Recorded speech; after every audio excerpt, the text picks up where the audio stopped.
Walter, thank you for joining us. It says that you've got an arguments for the existence of God from the Mere Christianity book. Which one did you want to run? Well, I think his basic one there is a moral argument. Oh no, the argument for morals. Oh man, we're cooked.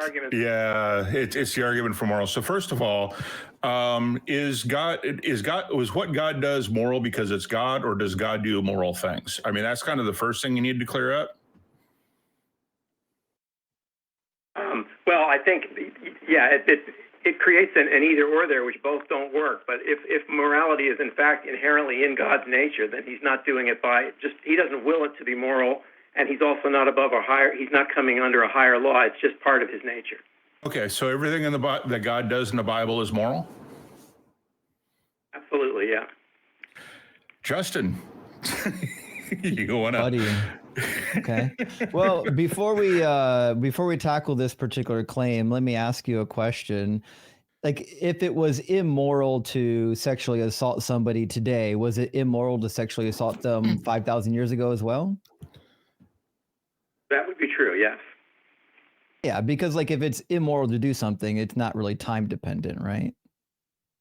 That's correct. Okay. Yeah. So that being said, was there ever a time period where it was moral to punish somebody with being sexually assaulted? No. No, that certainly wouldn't be the case. Do you have a Bible with you? Would you read a Bible passage with me? Sure, absolutely. Yeah. We're going to go to, there's so many to pick from, 2 Samuel. Let's go to chapter 12. We're going to verse 11. Let me know when you get there. Okay, got it. Yeah. So this is a punishment handed down for what happened between David and Bathsheba. So Nathan is giving the prophecy from God about the punishment.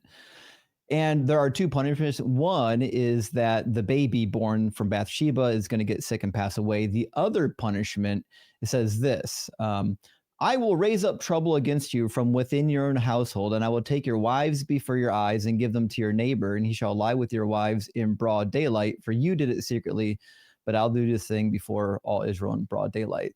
And then in chapter 16, 10 of David's wives get sexually assaulted by Absalom on the roof of the palace. Okay. So that was moral behavior, right? When God had 10 innocent women punished for the crimes of their husband with sexual assault? Well, you asked if something that's moral today, that was moral today would have been moral back then, and immoral today would have been immoral back then, and I agreed with you.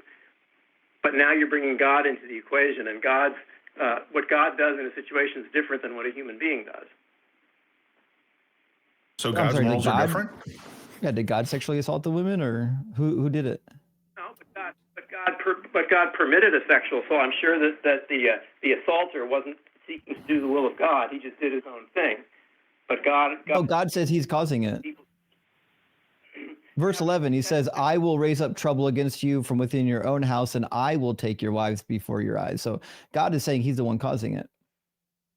Well, but that's only because God, in a sense, is causal of everything, because he either does it or permits it or allows it or helps it. But well, just happened to if God causes everything, that means there's no such thing as sin.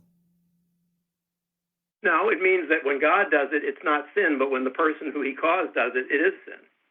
So there's a different set of morals for God than there is for us.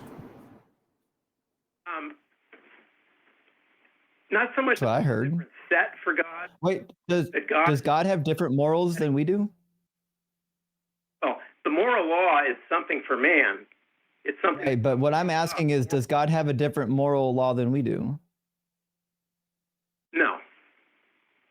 Oh, okay. So then it would be immoral for God to have women sexually assaulted too. Well, what I'm saying is, when you see a causal statement, God says, I'm going to do this. It doesn't necessarily mean that God is going to directly, because God's going to command someone to do it. There's no statement in Samuel that he commanded it. No, he says he's doing it. It says, I will raise up trouble against you. He's the one raising up the trouble. Absalom's the trouble. That's only because everything that happens in the universe is either done by God, allowed by God, or helped by God, but it doesn't just happen by itself. I mean, listen, that's an adorable cope, but if that's the case, then sin doesn't exist. That means God's causing everyone to sin. So I don't think that's the argument you want. He's causing it by allowance, but interestingly enough, this is going far. Oh, you don't cause it by allowance. Causation is a separate thing from allowance. Well, on what basis? What's the canon of that logic? It's different. Causation is not allowance. Okay, so if I'm standing, If I allow somebody to get in front of me in a line, I don't cause them to get in front of me in a line. There's a difference. I am permitting something, permitting something to do X.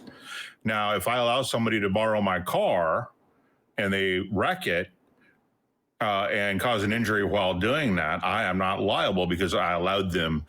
I allowed them to use my car, but I did not cause the car accident. That's the difference. And so if you say God is allowing things, then when he could have prevented them, that's a whole different thing. So if I allow somebody to rob a bank, I am now culpable for that. Yeah. So and that's kind of the point. The problem is you and I are not presuming that there were a God. You and I are not God, and so there are many things that happen that they don't happen because we allow them. They happen because we don't really have any control one way or the other. But God has ultimate control. If I drown you in the water, I'm committing murder. But if I see you, you caused it to happen. I don't help you. Yeah, one is you causing it, and one is you not doing anything about it. That's why the causing it is the problem. Right, but if I let you drown right in front of me, and I don't try in 2 Samuel 12, does God say I'm allowing it, or does he say I'm causing it? Well, let's get the actual verse. Which one was it that you were? I tell you, it's Haneni Mekim, which means, behold, I am causing to be raised up. What God says, I'm causing the trouble to be raised up. What verse are you looking at? 2 Samuel 12:11. Verse 11? Mm-hmm. God's taking credit for it. He's happy about it. He's proud of it.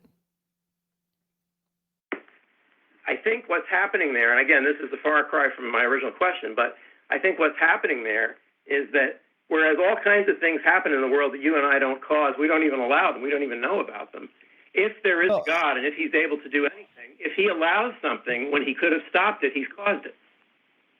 Listen, Walter, saying the same bad argument over again doesn't make it better. So the word mechim in Hebrew is in the causative stem. It means the person who is doing it is causing it. That's what that means. That's why it's translated as God causing it to happen, because in the original text, it's literally in the first person causative form. And so that Hebrew phrasing, when it involves human beings, there's a significant difference between causing and allowing. But when we're talking about God, causing, everything is caused. Okay, then there's no such thing as sin. If God causes everything to happen, then he caused every sin that was ever committed. He caused it by allowing it, yes. No, I didn't say allow. I said cause. I know you didn't say it, but I did. I know you're trying to equivocate two words that aren't the same. I'm talking about causing something to happen, not allowing it. Do you agree that if you saw somebody sin, you didn't cause that sin? Just by seeing it, yes, I agree.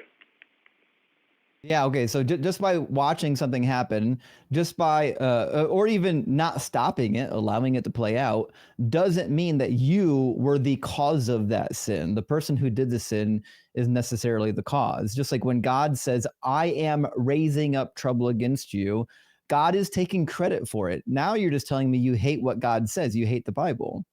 Why do you hate the Bible? No, you're putting words in my mouth, and you're putting canons of logic in my mouth that don't exist either. The fact is, you're dealing with in terms of, like in mathematics, when you have a set, if God exists, he's the only one in the set. Oh boy, you're making it worse, That- not better. Yeah, because that has absolutely nothing to do with what Justice has been talking to you about, because you're trying to make allow and cause into synonyms, and they aren't synonyms, and that's the problem. Justin is telling you what the Hebrew words are and where they come from and what they actually mean, and that you can't make allow and cause synonyms. You just can't do it. Otherwise, you're changing words to fit your particular belief, and that's bad logic. I was ordained a minister in '85. I studied both Hebrew and Greek, and I'm very familiar with the language. But I'm also saying that God is unique. Well, you should know. God is the only one in a set. And so you and I, there's a huge difference between my causing and my allowing. But in God's case, even allowing is causing. The very fact that he created the world at all means that every. I don't know how, Walter, how many times are you going to say the same bad talking point? It's like you're stuck on a loop. It's like you can't get out of the hamster wheel. You're stuck, buddy, going round and round saying the same thing. It didn't work the first 10 times. It's not going to work the 11th time. When God says, I'm causing it to happen, the only mature thing to do is to admit that God is causing it to happen, because that's what he said. All God is saying by that is he's saying that this event that you might see as a random event coming in the future, I have control over it, and I'm going to allow that to happen for my honor and glory. That's what he's saying. But did he say that? Did he say I'm allowing it? Didn't use that word, but he's speaking. Okay, so we'll try this again. It's a yes or no. Did he say I'm allowing it? He didn't use those words.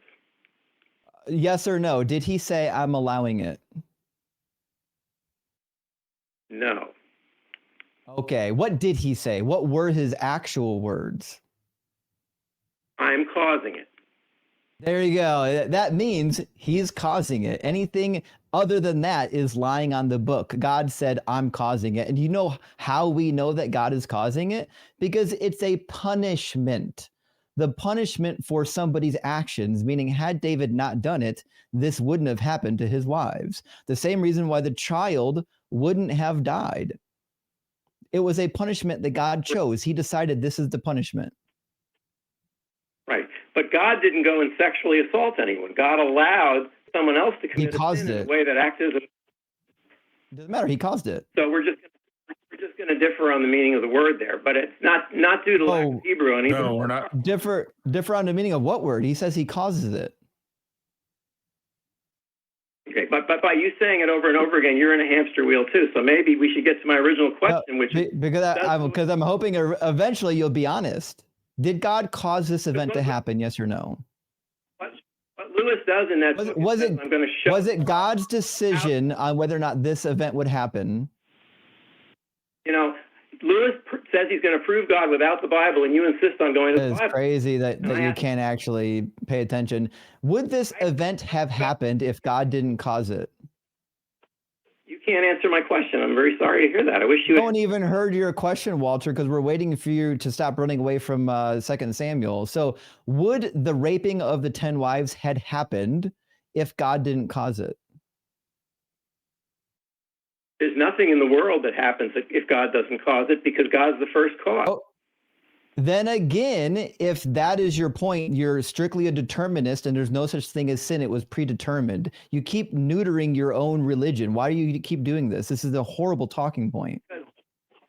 Because when God causes a sin, that doesn't mean God sins. Wait, I didn't say God sinned. That never left my mouth. I said, did God cause this event to happen? Okay, and I agree, he did, but you were trying to say fantastic. So God caused this event to happen, which means God caused the punishment for David's sin to be the raping of 12 women, or 10 women.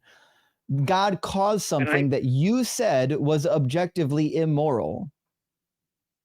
Right, I said it would be immoral for a person to do it, but God no, you didn't say that. God caused a person to do it, which means it's immoral. You asked me if morals are the same today, and I said yes. And then you gave a case. Is Absalom a human being? Yes, he was. Did God cause Absalom to do what he did? Only by allowance. No, wrong again. The answer is yes. He did cause Absalom to do it. He says he's doing it. Well, you can say it's wrong, but you're just saying it. And I can. But you are wrong. You already admitted it. You said that this event wouldn't have happened unless God caused it to happen. That means you know that it wouldn't have happened other than God's doing. And if Absalom was the instrument of the doing, that means God caused Absalom to do something horrific. But if God caused Absalom to do something horrific, it's not the same as God doing something horrific himself. I didn't say it was. And trust me, it is, because when God causes something to happen, you can't, like, I don't know if you're a Calvinist, but you're sounding quasi-Calvinist. Can you thwart God's will? You can't thwart his final will, but you can certainly thwart. So you can't, if you can't thwart God's will, can you make God wrong about what he knows in the future? No. Okay, so if you can't make God wrong about what he knows about the future, that means Absalom didn't have a choice. He had to rape those women. Absalom did have a choice. He didn't. God can't be wrong about what he knows. And God predicted it before it would happen, which means Absalom had no choice. It was determined. Well, if God is able to know the future, some would say that means there can't be any free will. Just like if science can determine the future, some would say there can't be any free will. No, I don't agree with that. And your point's what? I happen to think it's possible for God to know something will happen, and yet it's still someone's free choice to do it. No, I disagree. I can know all things and not fall into predestination situation. God can't know all things without predestination, because God is the one who kicked everything off from the beginning of creation. He is the one who tweaked all the recipe parameters. He could have changed any recipe parameter he wanted to. He could have made like one wiggle of the nose and made it so that I would be a televangelist. He could have done that. That's something he could have done before he created anything. And he chose not to. He saw the future and said, yes, this is the future I want. That means everything in the God worldview is predetermined. Okay, well, let me ask you a question. Do you believe in free will? No, in fact, you don't either. Well, I didn't ask what I did. I asked if you do. I'm a little bit agnostic on whether or not we have freedom of choice, but I know for a fact we don't have free will. Like libertarian free will is not a thing. How do you distinguish free will from free choice? Well, libertarian free will just means you are acting without any outside influences, meaning there's nothing that would influence my decision. But the reality is neither of us actually have that. Now, you might say we have freedom of choice, but I don't know if we really have freedom of choice. The jury's out in my world about determinism. I'm still trying to figure out if determinism is the best viewpoint for my position. But the reality is, in your worldview, everything is predetermined. Ephesians chapter 2 says so. Well, a Calvinist interpretation of Ephesians 2 does. And I did start out as a Calvinist, right, but I'm not anymore. I mean, Ephesians 1, I apologize. But that's fine.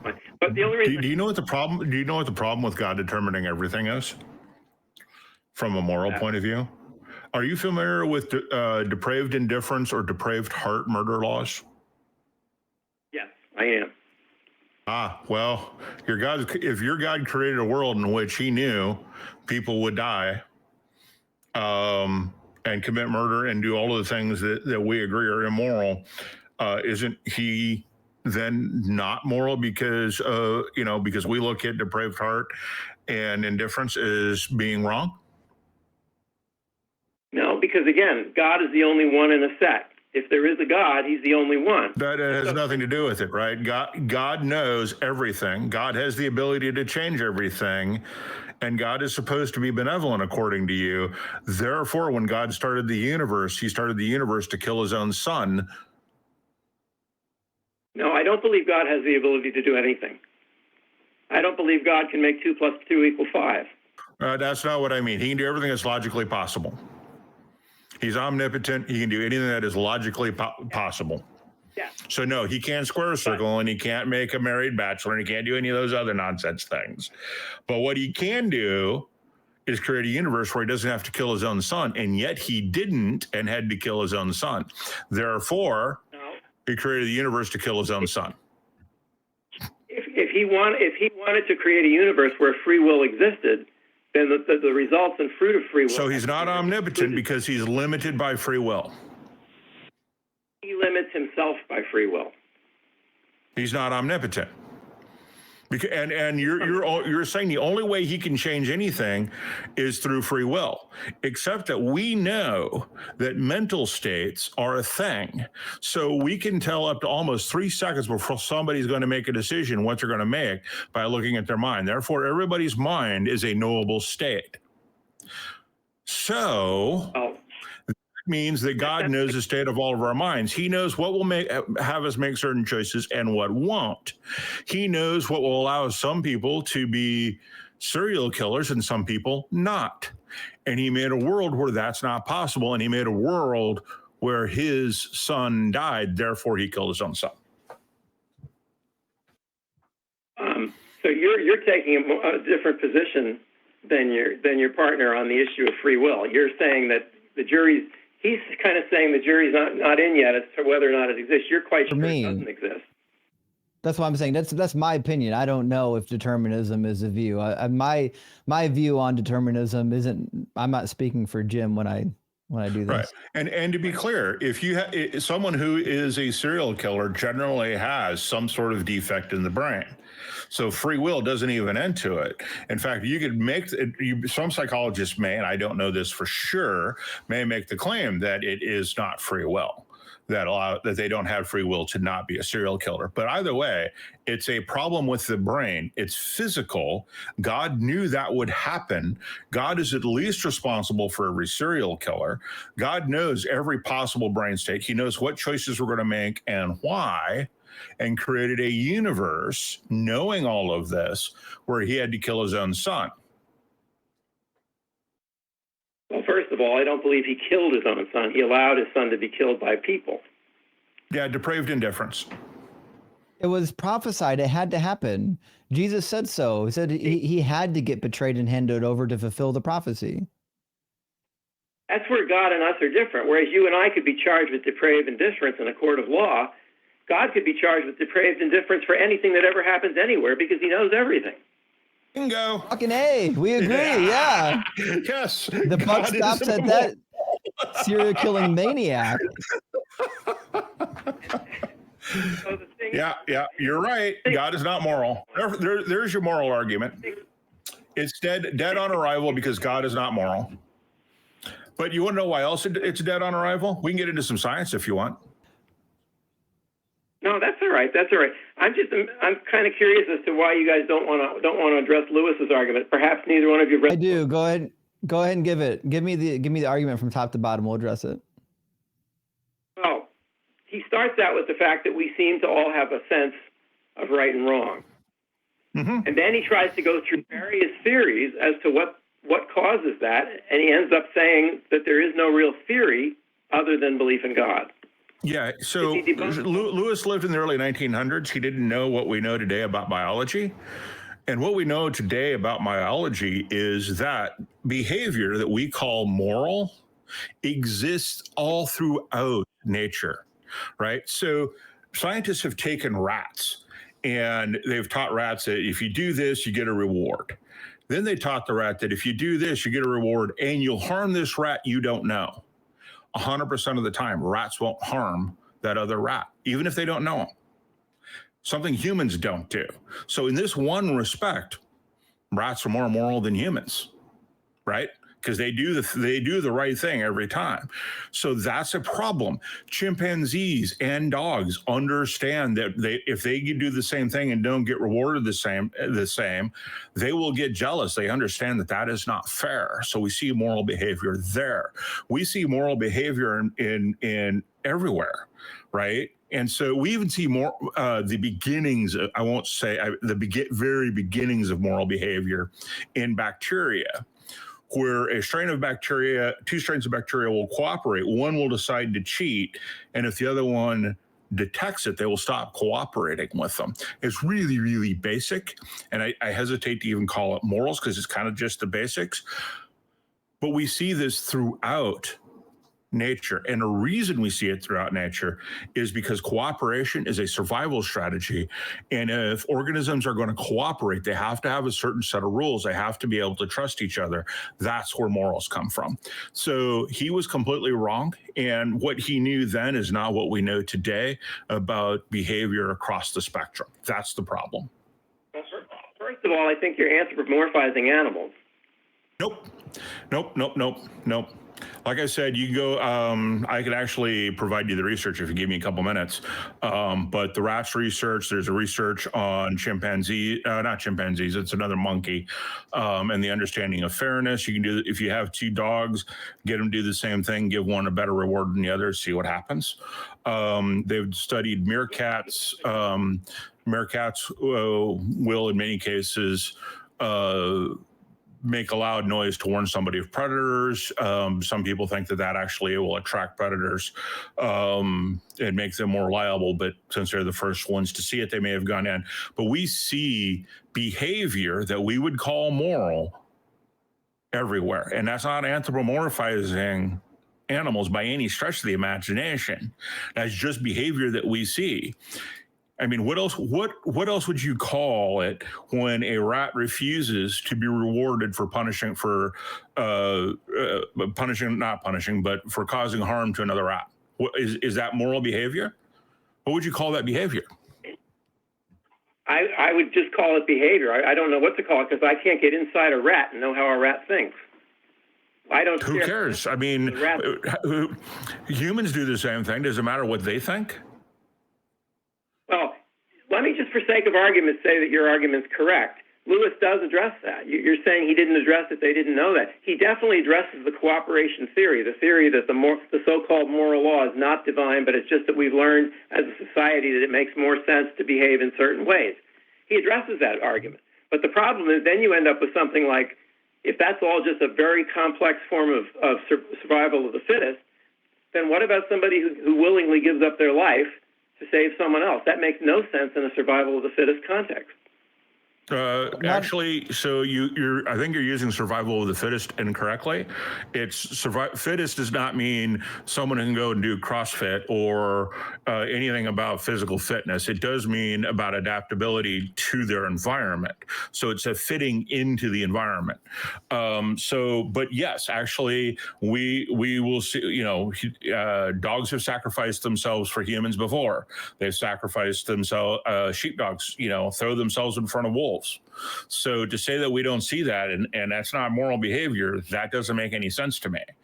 So we see that behavior in animals. So again, doesn't address it. I don't know what an animal thinks, but I know that with a human being, if I was absolutely convinced that this life is all there is, that there's nothing afterwards, and that giving my life is giving up the only thing I have, I don't see how I'd have any justification to give my life to save somebody else. Well, yeah, so because you lack empathy, atheists don't. Right. And the other problem that you have, not only is there an empathy issue there, but if you go and talk to people who have risked their lives, with the exception of first responders who train for it and plan on doing that, people who do it spontaneously, the first thing out of their mouth is, I didn't even think about the risk. I just went and did it. So in those cases, they're also not thinking. So again, the state of mind doesn't make any difference. You're assuming that humans reason all the time, and that's an assumption you really shouldn't make, because we're pattern recognition machines. We are not logical engines by any stretch of the imagination. When I said survival of the fittest, I wasn't talking about physical fitness. I was talking about the fact that the whole concept of evolution is that the type of behavior that dies out, that doesn't evolve its way through, dies out. And the part that doesn't die out is the part that has survival value. But there is no survival value to giving your life. Well, so sacrifice, again, yeah, there is, because we survive as a species, not as an individual. Right. And we see that dogs will sacrifice their lives and risk their lives to save humans and sheep and other dogs. We see this in behavior in other animals. So to say this is exclusive to humans is not the case.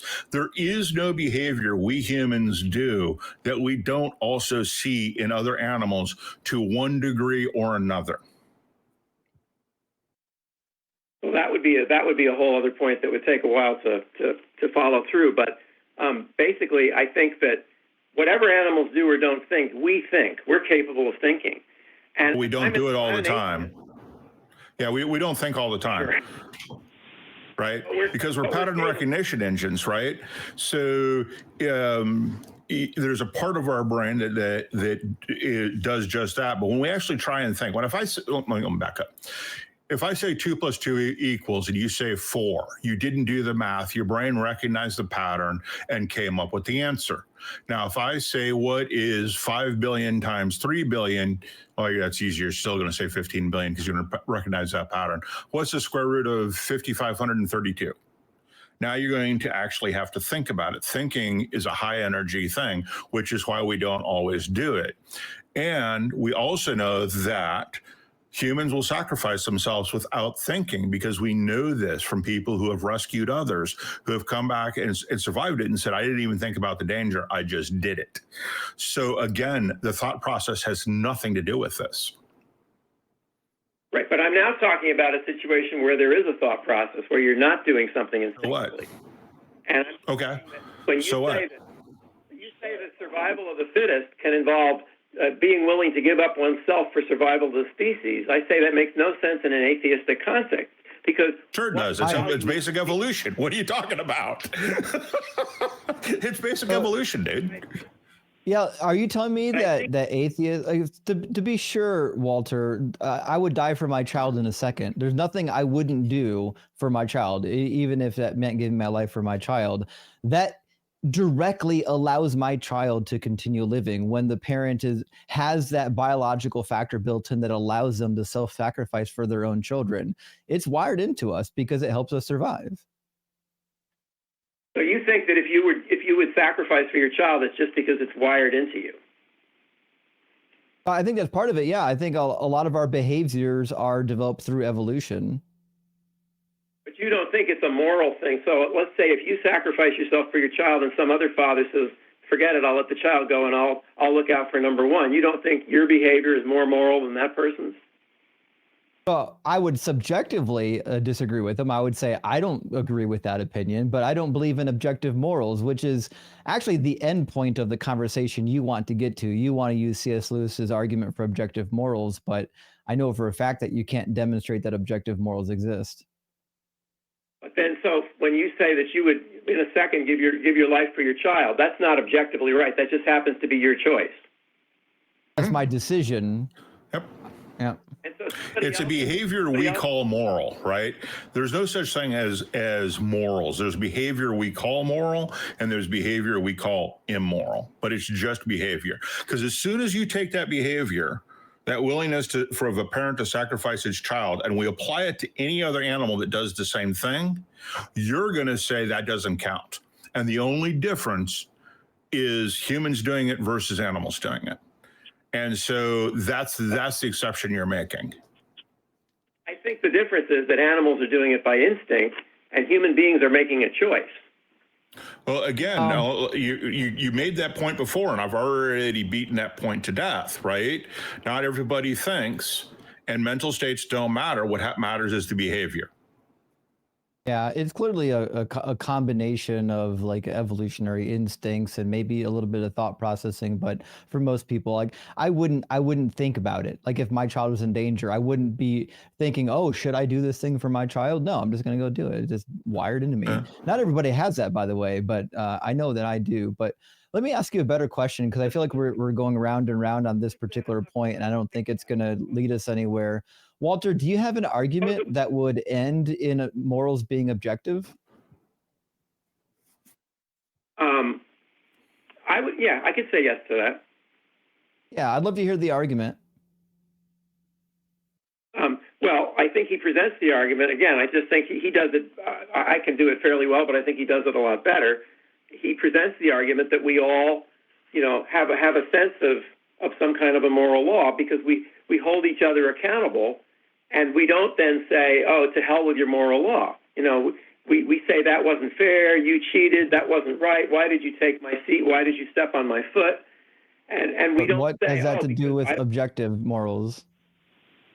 Yeah, in other words, it's objective, and he even points out in the book that if I step on your toe accidentally, you're going to make allowance for that.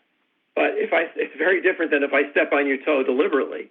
And so but what about what about that requires objective morals? That's what I'm asking. What about the what? What about any of that requires objective morals to exist? Oh, because we all have a sense that that's right and that's wrong, and it's not just purely subjective. We don't, No, it is subjective. Take a vote and say, Yeah. It's entirely subjective. Have you ever watched Dogs at Play? yes. And have you ever noticed that when a dog accidentally does something to cause harm to another dog, that that there's behavior that is apologetic? Well, I see behavior that anthropomorphically looks apologetic, but No, it is dogs. apologetic. Go talk to a dog behaviorist. They'll tell you it's apologetic. They're apologizing. They're making sure the other dog knows it was an accident. Dog behavior. Horses do the same thing. Yeah. But you're just observing behavior, but you're not a dog, so you don't know how they really think. That's entirely my point. The behavior is what we call moral.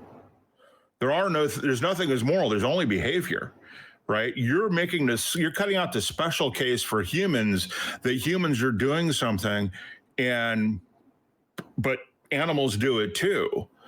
So you can't carve out these objective morals that humans do without also addressing the same behavior in other animals. Well, I guess I'll just ask you one question. Maybe you don't have the same answer, but do both of you believe that morals are completely subjective? Yeah. Yes. Until someone can demonstrate that they're objective, that's the default position. The default position is that they're subjective until proven otherwise. Okay. So here's the thing. When you just said a few minutes ago that, you would, in a second, you'd give your life for your child, I wanted to say, well, I commend that. I really approve of that. But if someone else said, well, I don't think that at all, I'd easily give up my child, I'd say, well, I don't approve of that. Now, is that purely a value judgment? Yeah, that's my opinion. That's why morals are subjective, because we can't agree on what is properly moral as a species. For example, almost all of human history, mankind and their gods were okay with slavery, and now we're not. Your God, the God in your book, said to do slavery, said that women would be permanent slaves, that you can make slaves of the heathen nations around you. But we agree now that that's not something we should be doing. So that tells me that morals are in fact subjective, because people back then didn't see the problem, but we see it now. Right. Except God never commands slavery, he regulates it. No, he commands it. Want me to show you where? Sure. I'll never understand why pastors get up here and lie on their own book. When a man sells his daughter as a slave, she shall not go out as the male slaves do. This is preceded by a passage. This is preceded by a passage about male Hebrew slaves, is it not? Didn't it start by saying when a man sells his daughter? Is that what you said? When a man sells his daughter as a slave, and then the clause, she shall not go out as the male slaves do. So God could have said, when a man sells his daughter as a slave, she goes free the same as the male slaves do. He didn't say that. He says, when a man sells his daughter, she doesn't go free. But what I'm saying is, regardless of the male-female, that's a whole other subject. But God doesn't say, you shall have slaves. He says, while you're having slavery, do it this way. I didn't say he commanded you like you had to have slaves. That's entirely not what my claim was. My God, the God in your book does in fact instruct you to make slaves, though. And the way that you do it Where? is by telling them, when you sell your daughter as a slave, make her a permanent slave. That's God instructing to make slaves. Same thing with verse 4 in the same chapter. It says, if a master gives him a wife, referring to the Hebrew, if a master gives him a wife and she bears him sons or daughters, the wife and her children shall be her masters, and he shall go out alone. But if the slave declares, I love my master, so on and so forth. So in verse 4, he's literally saying, if a Hebrew man comes in and you give him a wife while he's enslaved, and then he leaves, he doesn't get to take those kids with him, or the women. They're still property. They're still property forever of the owner. He could have said anything else. He could have said, no. Treat them the same way you would a Hebrew male. Let them go free. But he didn't say that. He said to do the opposite of that. But my only point was that God is not at any point commanding slavery. He's regulating an existing institution. No, he commanded it. You didn't. Why would God allow something that's evil? Why would God allow something that's evil? Because if he didn't allow something that's evil, he wouldn't have created free will and he wouldn't have created us. No, But he he's just commanding we have laws. So you're saying that the laws we have against slavery violate free will? No. Oh shit, we're violating free will right now? I wasn't aware of that. He just said no. So why couldn't God have just said don't own slaves as a law? Instead of making laws about how to regulate slavery. And yes, it's chattel slavery. If you're going to go there, don't. I guess, God could have had a law about absolutely everything, but instead he regulated the human condition that already had a lot of... he didn't regulate it. What did he regulate? Name one thing he said that you can't do that they would have been doing otherwise in regards to slavery. He said the verse, and you didn't give me the verse, so I didn't find it, but it says 21:4. You're a pastor. You should know. If you don't know what this is, you shouldn't have been in the pulpit. If you just quote a verse, there's very few pastors on earth that can take any verse and tell you exactly where it came from without you giving me a reference. I tell you, should be pretty damn sure at least what chapter it came from. You're a pastor. Slavery comes up. You're going to get asked. Okay. Well, you can go that route if you want, but the fact is, when you start a sentence with "when a man sells his daughter," God is not commanding anything. He's saying there's this thing that's already happening. A man selling his daughter. Right, and you've already said that slavery doesn't violate free will, and God could have created a law against slavery. And here he's giving a law on what to do with slaves. Okay, so just to be clear, in the context we're speaking of, a slave is somebody who doesn't go free. An indentured servant gets to go free, right? That's correct, yes. Okay, so when it says when a man sells his daughter as a slave, her default position, if she's a Hebrew, is already as an indentured servant. So the next thing he says is, she shall not go out as the male slaves do. That's a command to take her from indentured servant to a slave. God's command is to not let her be an indentured servant, make her a slave. I'd have to look at that more closely, especially because I still don't have the reference. Which is, I just told you, Exodus 21:7, and then he goes on in the same chapter and says, you can beat your slaves so severely that if they accidentally die a couple of days later, you're not going to get punished for it. And some versions of that translation say, for they are your property, and other translations say, for they are your money. I like because they are your money one rather than the property one, but... That is a literal, it's kesef in Hebrew, which just means silver or money. Oh, wow. So, okay. So the correct translation is they are your money. Excellent. Because that's my favorite interpretation, because it makes it really, really clear that slaves are chattel slavery. Yeah. And he commands the Israelites in Leviticus 25 not to make slaves of their own Hebrew male brethren. Why couldn't he have made the same claim for non-Hebrews? But let me ask you a question. So you're asking why God is doing... It's crazy that you think you're going to answer a question with a question. Listen, you can ask whatever question you want to after you answer mine. In Leviticus 29, 39 through 43, he explicitly tells the Israelites not to make slaves permanently of your own Hebrew brethren, and to let them go free at the year of Jubilee. Only the men and only the Hebrews. And then he goes on and says you can make permanent slaves of the foreigners. So he's already laying down rules saying don't enslave these people. Then he says, but you can enslave these people. What was preventing him from just saying, hey, listen, treat everybody the same way you would treat a Hebrew male. Don't enslave them perpetually. Let them serve for 7 years and then they can go free. He was making a distinction between the way he treated the Hebrews and the way he treated others because they were his chosen people. Yeah. They were his slaves. He says it in Leviticus 25, you won't make your own Hebrew brethren your slaves because they are my slaves who I brought out of Egypt. So God's jealous. Someone's taking his slaves. This is a property dispute. That's all it is. He doesn't care if the Israelites own other people as slaves. Oh, here's an interesting thing. You're saying that morals are relative, that morals are subjective, but yet you're making moral judgments about God and saying God did things that were immoral. There we go. And yet there's no. We finally got there. I knew you'd figure it out, Walter. Thank you. So this is called an internal critique, right? We start with the fact that you think slavery is wrong and you think morals are objective. I started this conversation by saying that morals are subjective. I'm sorry, you think they're objective. I think they're subjective. And the proof that they're subjective is that people back then thought that slavery was chill, and people today don't think that slavery is chill.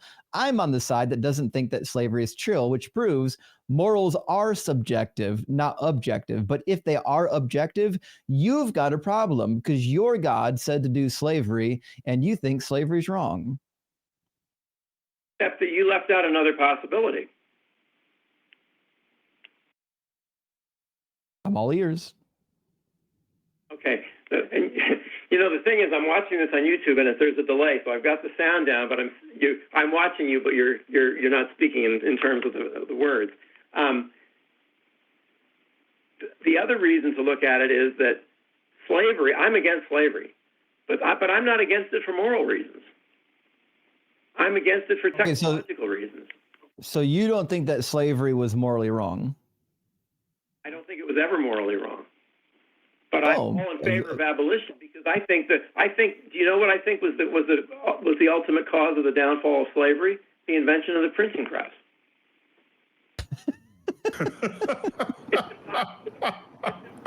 The invention of the printing press. Took a long time to catch up. Pardon me, I thought it was the motherfuckers out here trying to end it. That's what I thought it was. All along, all we needed was a printing press. That's crazy. No, it's very simple. All right. You've got a world where there's the haves and have-nots because some people can read and some people can't. You're going to have a slave class.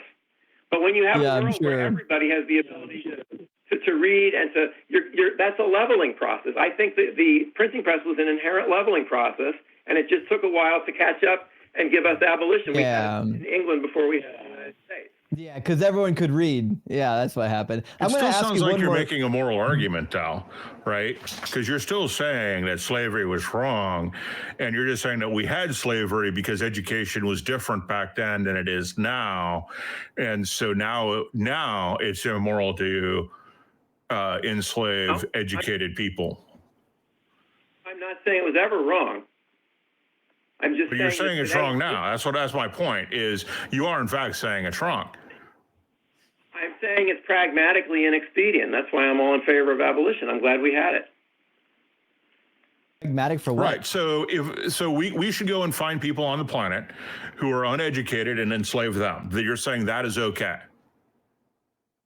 No, I think it's much better to teach them to read instead and let them use the printing. Why?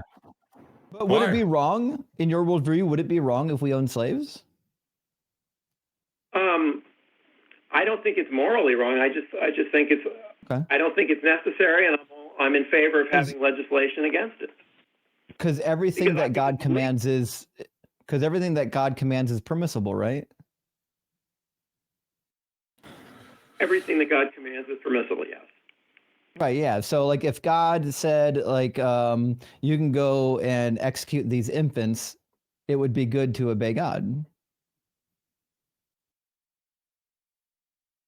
I don't believe he would, but yes.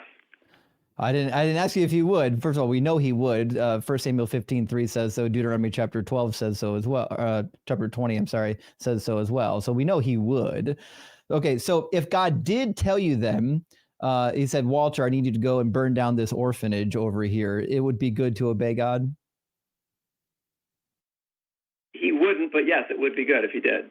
Okay. And if God said, Walter, I need you before you burn down the orphanage to take the children out of the orphanage, put them through a meat grinder, and make yourself some nice burger patties for dinner, that would be the right thing to do? No, he wouldn't say that because that would contradict. I didn't say he would. I said if he did, would it be the right thing to do? You're trying to make me a theological voluntarist, and I'm not. No, I'm not. I'm saying if God, in fact, commanded you to do something, would it be good to obey? Because in your worldview, there's no limit. If God told you to do anything, it's always good to obey, isn't it? If God told me to do something, he'd do it. He'd tell me to do it because it's in accordance with his nature, which is good. Right. So it would be good to obey him and make baby burger patties, right? He wouldn't do that. That opposes everything. I didn't ask if he would. I never asked if he would. I said if he did. I think that's a question like, can 2 + 2 equal 5? I think it's Listen, Walter, it's not, because God tells the Israelites he's going to cause them to cannibalize their own children. He says it on 3 different occasions, and he makes it happen. It's recorded in Lamentations and Jeremiah. So God will absolutely make you make baby burger patties. I'm asking you, if God commanded you to make the baby burger patties, would it be good to do it? That's the allowance thing again. He never commands them to cannibalize. But try, Walter, focus. I know you're terrified of answering the question, but try to stay on track. If God told you to make baby burger patties, would it be right to do it? He wouldn't do it. I can't answer the question. I didn't ask you if he would. It's a hypothetical. All of a sudden, you're real sheepish about hypotheticals. If God told you to make the baby burger patties, logically, is it entailed that it would be good to obey? You don't want me to answer a question with a question, but if you can answer, it's a yes or no. It's a yes or no. I need a yes or no out of you. Let me try it with Jim. Jim, if God told you to make baby burger patties, do you think it would be good to do? Absolutely no way under any circumstances would it be good to do that. That was easy because he's got subjective morals. He doesn't have divine command theory. You've got divine command theory. So we'll try this again. If God told you to make baby burger patties, would it be right to obey him? It's a non-question, so I can't answer it. It's a real question. You can't answer it. We need to take your tail out from between your legs and grow a backbone. Be a man now and answer the question. If God told you to make baby burger patties, would it be right to obey him? You usually stoop to insulting when your logic gets weak. He can't help himself. He's terrified. He's terrified of a hypothetical. And I don't understand why he's terrified. It's not like you're laying a trap for him. I'm certainly not laying a trap for him. I'm just showing him the logical conclusion of divine command theory. That's it. Yeah. That is the logical conclusion that you're assuming. So you're making a couple of assumptions here, because unless you're going to say that when God flooded the planet, that babies didn't die, God killed babies, right? That's correct. Okay, so killing babies is okay for God to do. Why is it not good for humans to do? If everything God does is good. God is the only one in a set. And if you or I kill somebody, we've completely lost contact with that person. You have one set of morals for God and one set of morals for humans. That's what you're saying. Therefore, there is no objective morals. Because objective morals would exist outside of any type of brain. That includes God's. So there are no objective morals. So you've destroyed your own moral argument. I don't think so. So where's the objective morals if there's one set of morals for God and one set of morals for humans? Where's the objectivity in that? If God is the one who creates the moral law, it's a little different. Nope, it's God's opinion at that point. See, when you're dealing with God and life and death, it's very different because you and I. When you're dealing with the word objective, it means it applies outside of a mind, including God's. Would it be wrong for me to move someone from one side of a door to the other? Objectively or subjectively? I have absolutely no idea because I don't know what the circumstances are, because trying to figure out what morals are often complicated because there are gray areas. It is not always wrong to kill somebody, for instance, even though you may get charged with murder. For God to move someone from life to death is just moving them from one room into another. So he's in a different situation. So it's not that morals are subjective, it's that he's in a different situation than we are. Oh, so God can kill people but when people kill people, we're not moving them from one door to the other? Apparently Walter's pro-abortion now. Thanks for letting us know. We're moving them completely outside of our realm. That's why we're commanded not to do it. But we're just moving them from we're doing the same thing God's doing. When God kills, he moves them from one side to the other. When we kill, we move them from one side to the other. It's the same behavior. When he does it, he's able to watch over them on both sides of the door. We're not.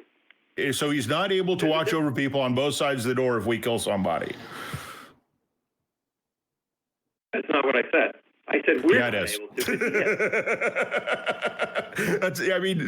This is a problem with your objective morals, is you end up with morals for God and morals for humans, and so morals can't exist outside of a human mind or outside of a mind, period. Whether it's God's or humans or dogs makes no difference. In order for something to be objective, it has to exist outside of a mind. And you don't have morals that do it because and that's exactly what you're doing when you say God has morals that we don't, when God can do things that we can't. You're saying that there are no objective morals, that everything is subjective to God. You made your own definition of objective morals. You said No, I'm using the correct definition for objective.